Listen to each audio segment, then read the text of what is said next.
नमस्कार दोस्तों, स्वागत है आपका हमारे यूट्यूब चैनल में। हम जो है भारत में विविधता के एक महत्वपूर्ण टॉपिक की चर्चा करने वाले हैं, जो कि भारत के लिए सभी विषयों के लिए एक महत्वपूर्ण टॉपिक है। भारत में विविधता जो है हमारी जो है राष्ट्र की संपूर्ण महत्वपूर्ण विशेषताओं में से एक है। अब महत्वपूर्ण विशेषताओं में से एक क्यों है? क्योंकि भारत जो है अनेक धर्मों, भाषाओं, संस्कृतियों, परंपराओं, भौगोलिक विविधताओं वाला देश है। यहाँ पर सभी विभिन्नताओं होने के बावजूद भी भारत के लोग एक साझा राष्ट्रीय पहचान, देशभक्ति, एकता की भावना के साथ मिलकर यहाँ रहते हैं। यह जो अवधारणा है, यह स्पष्ट करती है कि सामाजिक सांस्कृतिक विविधताओं के बावजूद भारत किस प्रकार एक मजबूत संगठित राष्ट्र बना हुआ है। यह सद्भाव, भाईचारे, सहिष्णुता, पारस्परिक सम्मान, राष्ट्रीय एकता की उस भावना का प्रतीक है जो लगभग 1.4 अरब भारतीयों को एक सूत्र में बांधे रखती है। अब हम थोड़ा सा अर्थ जान लेते हैं, विविधता में एकता का अर्थ क्या है। तो इसका अर्थ है कि धर्म, भाषा, संस्कृति, जाति, क्षेत्र, जीवन शैली में विभिन्नता होने के बावजूद एकता, समरसता और आपसी सहयोग बनाए रखना है।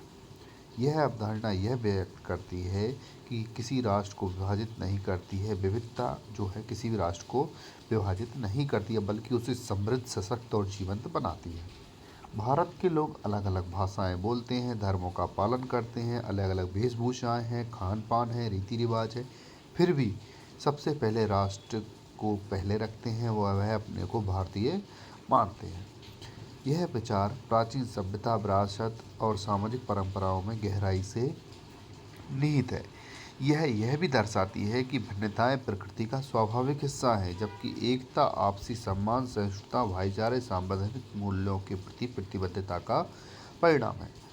भारत विश्व के समक्ष यह उदाहरण भी प्रस्तुत करता है कि यदि समाज में पारस्परिक सम्मान, समानता, संवैधानिक आदर्शों का पालन किया जाए तो विविधता के बावजूद भी एक मजबूत, शांतिपूर्ण, समृद्ध राष्ट्र बनाने का जो है निर्माण हम संभव कर सकते हैं।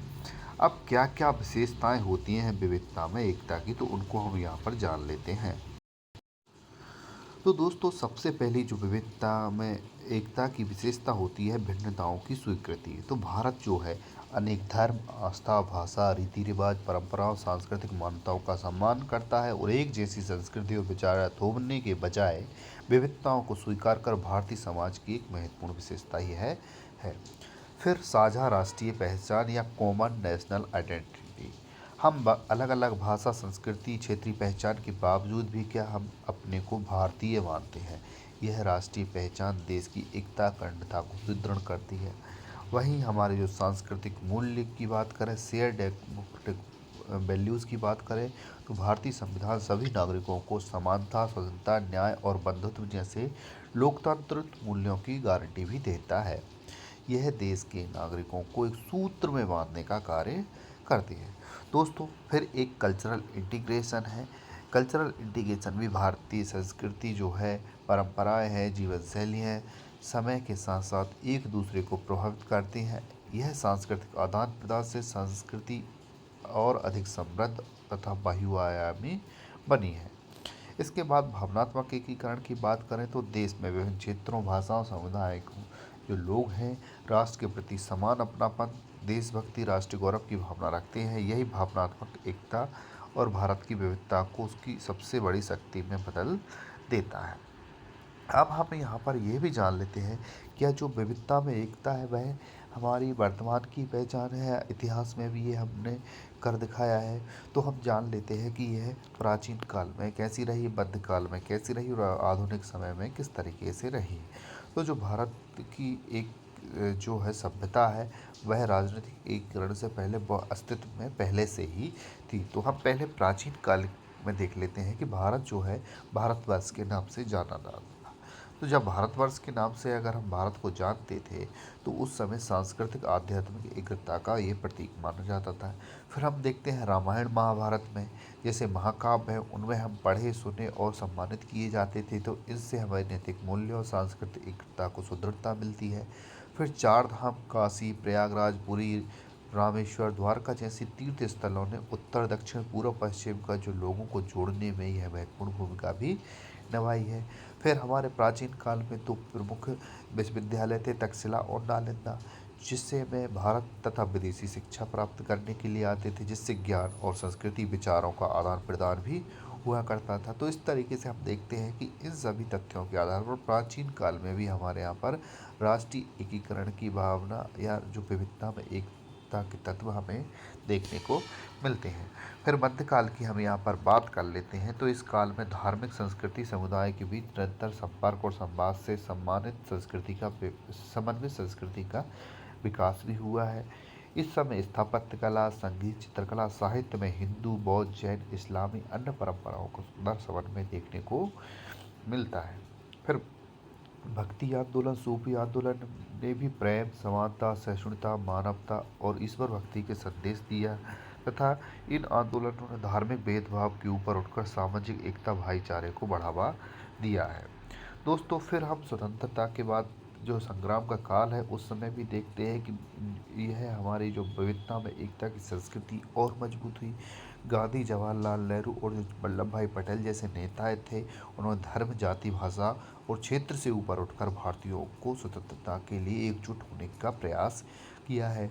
फिर हम देखते हैं असहयोग आंदोलन, सविनय अवज्ञा आंदोलन, भारत छोड़ो आंदोलन जैसे आंदोलन थे, उसमें भी हमारे जो देश के जो नेता थे उन्होंने सभी क्षेत्रों और संविधाओं को सक्रिय भागीदारी निभाई, सभी धर्म के लोगों ने इसमें भागीदारी निभाई। तो इससे भी हमारी विविधता में एकता की संस्कृति मजबूत हुई। स्वतंत्रता में भारतीयों की जो राष्ट्रीय चेतना, देशभक्ति, साझा राष्ट्रीय पहचान की भावना भी जो है सुदृढ़ हुई, जो आज विविधता में एकता का आधार आपको देखने को मिलती है। अब हम देखते हैं कि किस किस प्रकार की यह विविधता हमको देखने को मिलती है। सबसे पहले धार्मिक विविधता। भारत उन चुनिंदा देशों में है जहाँ पर अनेक धर्मों के अनुयायी निवास करते हैं, जैसे हिंदू धर्म, बौद्ध धर्म, जैन धर्म, सिख धर्म आदि का उद्भव यहीं पर हुआ है। जबकि इस्लाम, ईसाई, पारसी, यहूदी, बहाई धर्म के अनुयायियों ने भी अपनी संस्कृति, धार्मिक परंपराओं का यहाँ विकास किया है। तो यह धार्मिक विविधता के भारत के त्योहारों, पूजा पद्धतियों, धार्मिक स्थलों, दैनिक जीवन की के में स्पष्ट रूप से दिखाई देती है। हम जो विभिन्न धर्मों का पालन करने के बावजूद भी हम देखते हैं कि सहिष्णुता, आपसी सम्मान, धार्मिक सद्भावना की भावना विद्यमान है। लोग एक दूसरे को धार्मिक त्योहारों में भाग लेते हैं, उनकी परंपराओं का सम्मान करते हैं और धार्मिक सौहार्द भारत की विविधता में एकता की अवधारणा का एक महत्वपूर्ण आधार भी है। फिर हम इसकी जो विशेषताएं देख लेते हैं कि धार्मिक विविधता की क्या क्या विशेषताएं हैं। तो हमारे यहाँ पर हिंदू, मुस्लिम, सिख, ईसाई, जैन, पारसी, यहूदी, बहाई आदि अनेक धर्मों का अनुयायी यहाँ पर शांतिपूर्ण निवास करते हैं। स्वर्ण मंदिर, काशी विश्वनाथ मंदिर, मक्का मस्जिद जैसे धार्मिक स्थल विभिन्न शांतिपूर्ण सहस्तित्व का प्रतीक है। भारत में दीपावली, ईद उल फित्र, क्रिसमस, गुरु नानक जयंती, बुद्ध पूर्णिमा, महावीर जयंती आदि विभिन्न धर्म के त्यौहार राष्ट्रीय स्तर पर उत्साहपूर्वक मनाए जाते हैं और इसलिए हमें यहाँ अनेक पर्वों पर राष्ट्रीय अवकाश भी घोषित करते हैं। भारतीय संविधान में भी देखें तो 25 से 28 जो है धर्म की स्वतंत्रता, अपने धर्म का पालन, प्रचार प्रसार करने का अधिकार प्रदान करता है। फिर भारत के अनेक शहरों, गांवों में विभिन्न धर्मों के लोग एक ही मोहल्ले, कार्यस्थल या शैक्षणिक स्थलों में मिलजुल कर रहते हैं और धार्मिक सद्भाव और एकता को बल भी मिलता है इससे। इसके बाद अनेक भारतीय विभिन्न धर्मों के पूजा स्थलों पर श्रद्धा के साथ दर्शन करते हैं और भारत में सर्वधर्म समभाव की परंपरा को दर्शाता है। तो इस तरीके से हम देखते हैं कि यह सहिष्णुता, पारस्परिक सम्मान, संवैधानिक मूल्यों और सामाजिक समरसता को सशक्त एक उदाहरण प्रस्तुत करता है, जिससे हमारी एक विविधता में एकता की भावना और मजबूत होती है। अब हम अगली जो प्रकार देखते हैं भाषाई विविधता। तो हम देखते हैं कि भारत में अनेक भाषाओं के लोग रहते हैं, सैकड़ों भाषाएं, बोलियां यहाँ पर बोली जाती हैं।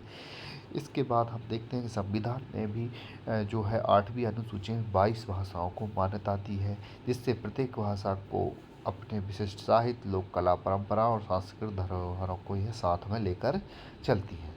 भारत जो है विविधताएं हमें भाषाओं में देखने को मिलती है, इसलिए फिर भी हम इसमें बहुभाषावाद के बाद भी हम आपसी सहयोग, राष्ट्रीय एकता के कारण देश में संचार, शिक्षा, व्यापार, प्रशासन सुचारू रूप से यहाँ संचालित करते हैं। तो यह राष्ट्रीय पहचान को एक मजबूत सूत्र में बांधे हुए है। इसकी विशेषताएं क्या है कि हम देखते हैं कि हमारे हिंदी, अंग्रेजी, तमिल, बांग्ला, तेलुगु, कन्नड़, मलयालम, गुजराती, पंजाबी, उड़िया, असमिया, उर्दू आदि अनेक भाषाएं हैं। संविधान में 22 भाषाओं को संवैधानिक मान्यता भी प्राप्त है और जो अधिकांश राज्यों है भाषाओं के आधार पर गठन भी किया है, लेकिन फिर भी हम एकता और अखंडता पूरी तरह सुरक्षित बनाए रखे हैं। शिक्षा रोजगार में भी एक से अधिक भाषाएं सीखते हैं। ठीक है, इसके बाद हम देखते हैं कविता, साहित्य, लोकगीत, नाटक, लोक कलाएँ जो भारतीय संस्कृति को समृद्ध बहुआयामी बनाते हैं। लोगों को जो है भाषाएँ मिलकर साथ में रहने के लिए, कार्य करने के लिए, जीवन जीने के लिए कोई बाधा भी उत्पन्न नहीं करती है। तो ये भी हमें यहाँ पर सीखने को मिलता है। अब सांस्कृतिक विविधता की बात करें तो भारत में विभिन्न रीति, परंपराएं, रिवाज, कला, संगीत, नृत्य, वेशभूषा, भोजन, भाषा, जीवन शैली शामिल है। इसमें सांस्कृतिक पहचान ये हमारी बनाए हुए हैं और एक दूसरे को समावेशी रूप से यह जोड़े हुए हैं। भारत की सांस्कृतिक विविधता देश की विविधता में एकता की भावना को सशक्त करती है। इसकी क्या क्या विशेषताएं हैं तो भारत में हम देखते हैं कि विशिष्ट लोक परंपराएं, रीति रिवाज, कला, सांस्कृतिक विरासत यहाँ पर विद्यमान है। यहाँ पर भरतनाट्यम, कथक, ओडिसी, कुचिपुड़ी, कथकली, मणिपुरी अलग अलग राज्यों में शास्त्रीय नृत्य जो हैं भारत की समृद्ध सांस्कृतिक धरोहर का प्रतिनिधित्व भी करते हैं। भारत में हम देखें तो खान पान तो दक्षिण में डोसा है, बिहार में लिट्टी चोखा है, गुजरात में ढोकला है, पंजाब में मक्के की रोटी सरसों का साग है, राजस्थान में दाल बाटी चूरमा है, मध्य प्रदेश में पोहा जलेबी। इसकी विविध सांस्कृतिक खाद्य संस्कृति के उदाहरण भी हमको देखने को मिलते हैं। इसके बाद पारंपरिक वेशभूषा भी अलग अलग है, जैसे साड़ी है, कहीं पर फिरन है, कहीं मेखला चादर है, कहीं लुंगी है, कहीं धोती पगड़ी आदि है। तो ये हमारी पारंपरिक वेशभूषाएं भी अलग हैं। फिर दीपावली, होली, ओणम, बिहू पारंपरिक जो है त्यौहार हैं, गणेश चतुर्थी, दुर्गा पूजा, ये सभी स्थानीय परंपरा के अनुसार मनाए जाते हैं। तो इसमें सभी लोगों की उत्साह और सहभागिता के साथ इसका प्रतिनिधित्व भी करते हैं। भारत में हम देखते हैं अलग अलग चित्रकलाएँ जैसे कि मधुबनी, वारली चित्रकला, पटचित्र, फड़ चित्रकला, चन्नापटना चित्रकला, कांचीपुरम रेशम की बनारसी साड़ी, कश्मीरी शाल आदि जो है हस्तशिल्प क्षेत्रीय कौशल, रचनात्मकता, सांस्कृतिक समृद्धि को बनाए रखे हुए हैं। तो इस तरीके से हम देखते हैं सांस्कृतिक विविधता के बाद भी हमारे यहाँ पर जो है एकता बनी हुई है। फिर हम देखते हैं भौगोलिक विविधता। तो भारत की जो भौगोलिक विविधता विश्व भर में प्रसिद्ध है, क्योंकि यहाँ हिमालय में ऊंची पर्वतमालाओं से लेकर पश्चिम में थार का मरुस्थल है, तो उत्तर में उपजाऊ मैदान है, तो दक्षिण में दक्कन का पठार है, पूर्व और पश्चिम के विस्तृत तटीय क्षेत्र हैं। तो यह भौतिक विविधताओं की जलवायु, कृषि, प्राकृतिक संसाधनों, व्यवसाय, भोजन, वेशभूषा, जीवन शैली को गहराई से प्रभावित करते हैं। ये लोगों पर्वतीय क्षेत्रों में रहने वाले लोगों को समुद्री, तटीय और मैदानी लोगों से काफ़ी भिन्न होते हैं। इसके बाद भी यहाँ विविधता में एकता देखने को मिलती है। भौगोलिक विविधताओं के बावजूद हमारे यहाँ सड़क, वायुयान, संचार आदि के मार्गों ने आपस में जोड़ने का कार्य भी किया है। अब क्या क्या विशेषताएं हैं भौगोलिक, तो हमारे हिमालय जो पर्वत है जो कि हमारे लिए उत्तरी प्राकृतिक सीमा का निर्माण भी करता है और देश की जलवायु, मानसून, प्रमुख नदियों के प्रभाव को भी यह प्रभावित करता है। अब बात करें थार मरुस्थल की, तो यह संस्कृति, आवास, वेशभूषा, जल संरक्षण, जीवन शैली को विशिष्ट स्वरूप प्रदान करता है। गंगा, ब्रह्मपुत्र, सिंधु के उपजाऊ जो मैदान है, देश की अधिक जनसंख्या निवास प्रतिनिधित्व करती है। पूर्वी पश्चिमी तटीय मैदान जो कि मत्स्य पालन, समुद्री पालन, बंदरगाह, पर्यटन के प्रमुख केंद्र हैं। पूर्वोत्तर भारत में देखें तो जैव विविधता से समृद्ध है, घने वन है, पर्वतीय भूआकृति, जनजातीय संस्कृति परंपराओं के लिए प्रसिद्ध है। दक्कन का पठार खनिज संसाधन, काली मिट्टी, कपास जैसी फसलों के उत्पादन के लिए महत्वपूर्ण है। भारत की विभिन्न जलवायु परिस्थितियाँ जैसे उष्णकटिबंधीय, शीतोष्ण, शुष्क, आर्द्र क्षेत्रों में विविध कृषि प्रणालियाँ प्राकृतिक वनस्पतियों में विकास में सहायक हैं। तो इस तरीके से ये सभी हमारे भौगोलिक तत्व भी विविधता होने के बावजूद भी एकता बनाए रखे हैं। अब हम यहाँ पर अगले पॉइंट पर चलते हैं। इसमें हम देखने वाले हैं कि भारत में जो हमारा संविधान है, संविधान किस तरीके से विविधता में एकता को बढ़ाने के लिए प्रयास कर रहा है। तो हमारा जो संविधान है समानता, न्याय, स्वतंत्रता, बंधुत्व के मूल्यों पर आधारित है, जिससे विविधता विभाजन का कारण ना बनकर राष्ट्र की शक्ति बन जाती है। दोस्तों, हम देखते हैं भारत के संविधान में अनुच्छेद 14 है, वो कानून के समक्ष समानता को प्रतिनिधित्व करता है। इसमें सभी को समान सामाजिक समता समानता, न्यायपूर्ण शासन को बढ़ावा मिलता है। वहीं पर 15 और जो 16 अनुच्छेद है, वह धर्म, जाति, मूलवंश, लिंग, जन्म स्थान के आधार पर किसी भी नागरिक के साथ भेदभाव नहीं करने पर बल देता है, जिससे हमारी राष्ट्रीय एकीकरण और सामाजिक समरसता को भी बल मिलता है। अनुच्छेद से 25 से 28 की बात करें तो यह धर्म से संबंधित अनुच्छेद है, जिसमें धर्म को मानने, पालन करने, प्रचार प्रसार करने का अधिकार यह देता है, जिससे हमारी धर्मनिरपेक्षता सभी धर्मों के प्रति मजबूत होती है और इससे सम्मान की भावना को भी बढ़ावा मिलता है। विभिन्न धार्मिक समुदायों के बीच ये शांतिपूर्ण सहस्तित्व भी सुनिश्चित करती है। फिर सांस्कृतिक शैक्षणिक अधिकार की बात करें तो यह अनुच्छेद 29 से 30 में दिए गए हैं। सभी वर्गों को जो है भाषा, लिपि, संस्कृति की रक्षा करने और अपने शैक्षणिक संस्थान स्थापित करने का अधिकार भी यह प्रदान करता है। इससे जो हमारी सांस्कृतिक पहचान और राष्ट्रीय एकता भी बनी रहती है। फिर एकल नागरिकता की बात करें तो भारत पूरे देश में एकल नागरिकता है, जिससे हमारे जो है राष्ट्रीय पहचान को भी सुनिश्चित करती है, सुदृढ़ करती है। फिर संघीय व्यवस्था, एकात्मिक विशेषताएं जो हैं भारत में केंद्र राज्यों के बीच शक्तियों का विभाजन किया गया है, जिससे आपातकाल जैसी स्थितियों में केंद्र सरकार को विशेष अधिकार दिए गए हैं, जो राष्ट्रीय एकता बनाए और राष्ट्रीय हितों की भी रक्षा करते हैं। दोस्तों, इसके बाद मौलिक अधिकार है, जिसमें विचार अभिव्यक्ति की स्वतंत्रता, आवागमन की स्वतंत्रता, जीवन और व्यक्तित्व स्वतंत्रता अनेक मौलिक अधिकार प्रदान किए गए हैं।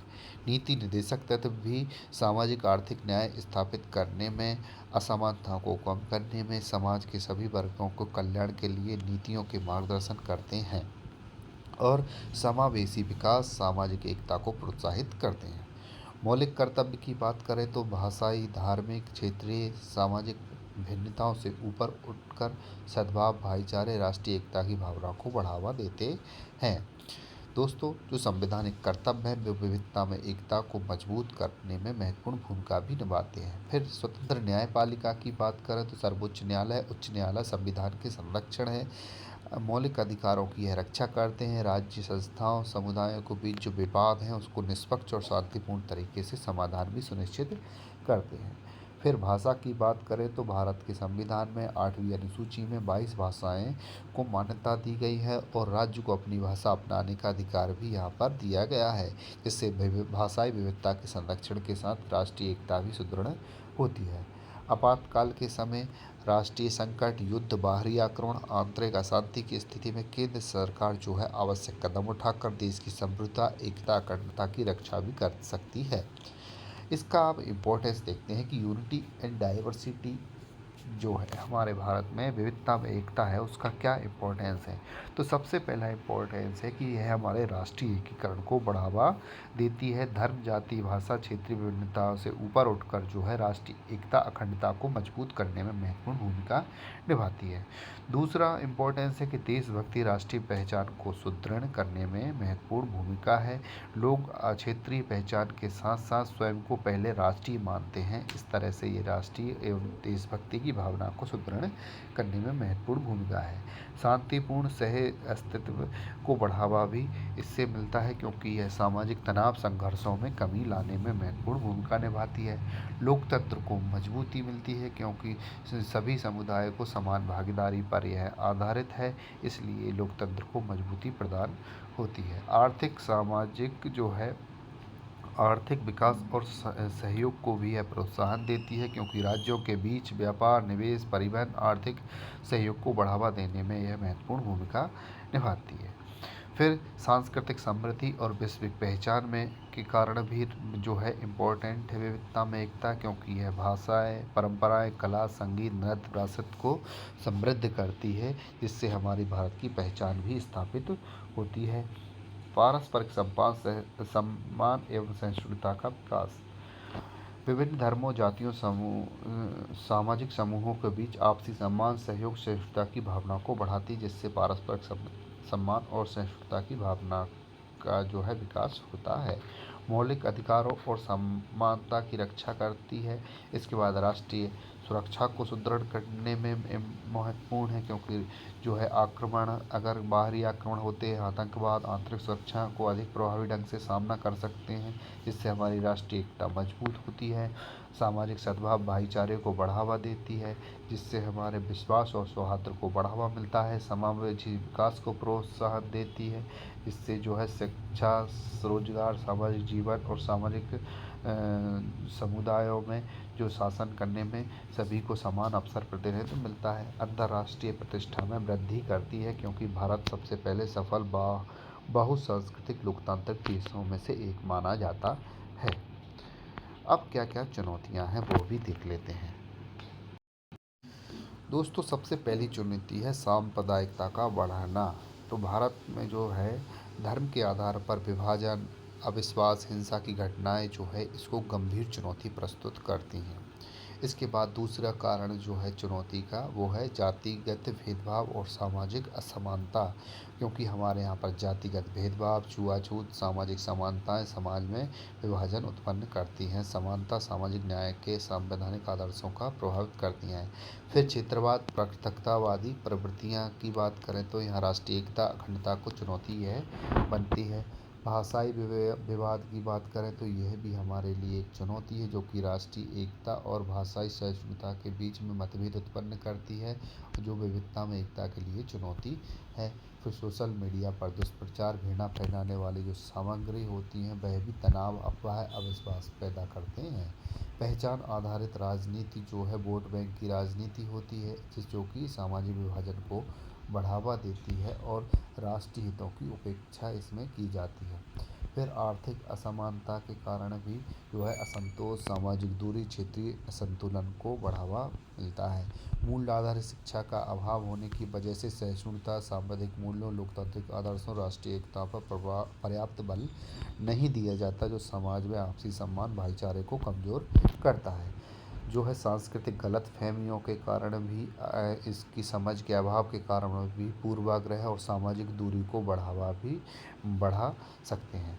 प्रवासन से उत्पन्न तनाव के कारण भी जो है कुछ संसाधनों, रोजगार सुविधाओं को लेकर प्रतिस्पर्धा और तनाव उत्पन्न होती है। इसके बाद में बाहरी हस्तक्षेप, दुष्प्रचार के कारण भी राष्ट्रीय सुरक्षा, अखंडता के लिए है चुनौती है। अब हमें आगे क्या करना चाहिए कि जिससे हमारी विविधता में एकता की जो संस्कृति है वह अधिक सुदृढ़ हो सके, और सरकार, शैक्षिक संस्थान, मीडिया, सामाजिक जो भागीदारी है इसमें आवश्यक इनकी भूमिका हो जाती है। अगर यह अच्छे से भूमिका निभाएंगे तो हमारी विविधता में एकता की संस्कृति मजबूत होगी। फिर हमें और क्या करना चाहिए, तो मूल्य आधारित संवैधानिक शिक्षा को बढ़ावा देना चाहिए। फिर संविधान जो है हमारे यहाँ पर जो संविधान में विविधता में एकता के तत्व जो शामिल हैं उनका प्रभावी क्रियान्वयन भी सुनिश्चित करना चाहिए। फिर अंतर धार्मिक, अंतर सांस्कृतिक संवाद को बढ़ावा देना चाहिए कि जो एक धर्म के लोग हैं और दूसरे धर्म के लोग हैं, या एक भाषा या दूसरे भाषा के या संस्कृतियों के लोग हैं, उनके बीच में अधिक संवाद हो, संस्कृतियों का आदान प्रदान हो, सहभागिता को बढ़ावा मिले, जिससे हम जो है इनके बीच में जो तनाव है वो कम होंगे और विश्वास और समाज मजबूत होगी। फिर घृणा फैलाने वाले जो भाषण, भेदभाव पर कठोर कार्रवाई होनी चाहिए, जैसे कि हेट स्पीच, सांप्रदायिक हिंसा, ये सब विद्वेष फैलाने वाली गतिविधियां हैं, इनके सख्ती से पालन होना चाहिए। संतुलित क्षेत्रीय विकास करना चाहिए, जिससे कोई क्षेत्र पिछड़ा ना रह सके, सभी को आधारभूत संरचना, शिक्षा, स्वास्थ्य, रोजगार, निवेश के समान अवसर जो है क्षेत्रीय असमानता, आर्थिक असमानता को कम करने में महत्वपूर्ण भूमिका निभा सकते हैं। फिर युवाओं वाला हमारा देश है, सबसे अधिक युवा हमारे यहाँ पर है, तो उनकी सक्रिय भूमिका भी ज़रूरी है। जो राष्ट्रीय एकता कार्यक्रम, सांस्कृतिक आदान प्रदान, NSS, NCC अथवा अन्य सामाजिक अभियानों में भाग लेने के लिए प्रोत्साहित किया जाना चाहिए। सोशल मीडिया पर दुष्प्रचार पर रोकथाम लगाना चाहिए, जैसे कि सोशल मीडिया पर फेक न्यूज़, अफवाहें, भ्रामक सूचनाओं की प्रभावी निगरानी, तथ्य जांच की मजबूत तंत्र व्यवस्था हमें बनानी चाहिए, जिससे कि इन सभी पर रोक लगाई जा सके। समावेशी शासन व्यवस्था पर बल देना चाहिए। सभी वर्गों, क्षेत्रों, महिलाओं, अनुसूचित जाति, जनजाति, अन्य पिछड़े वर्ग, अल्पसंख्यक वर्ग की उचित भागीदारी सुनिश्चित की जानी चाहिए। उत्तरात्मक सकारात्मक मीडिया होने चाहिए जो कि सामाजिक सद्भाव, राष्ट्रीय एकता, सकारात्मक उदाहरणों को प्रमुखता दे तथा विभाजनकारी और भड़काऊ सामग्री से बचे।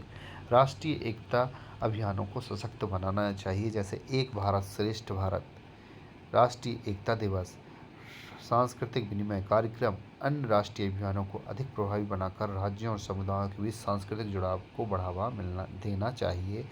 और इसके बाद में सामाजिक न्याय और समानता को बढ़ावा देंगे तो जिससे आर्थिक असमानताएं कम होंगी, सामाजिक न्याय मिलेगा, समान अवसर होंगे, गुणवत्ता शिक्षा, महिला सशक्तिकरण, समावेशी विकास से संबंधित प्रभावी क्रियान्वयन होगा तो जिससे हमारी सामाजिक न्याय और समानता को बढ़ावा मिलेगा और हमारी विविधता में एकता की संस्कृति भी मजबूत होगी। तो दोस्तों, आज हमारा ये महत्वपूर्ण टॉपिक था जो मैंने आपको एक एक चीज़ यहाँ पर बता दी है। आपको ये वीडियो कैसा लगा हमें कमेंट सेक्शन में ज़रूर बताएं और आगे किस टॉपिक पे आपको वीडियो चाहिए जल्दी से जल्दी आप हमें कमेंट करके बताएं, जिससे हम आपके लिए एक नया वीडियो लेकर आएंगे।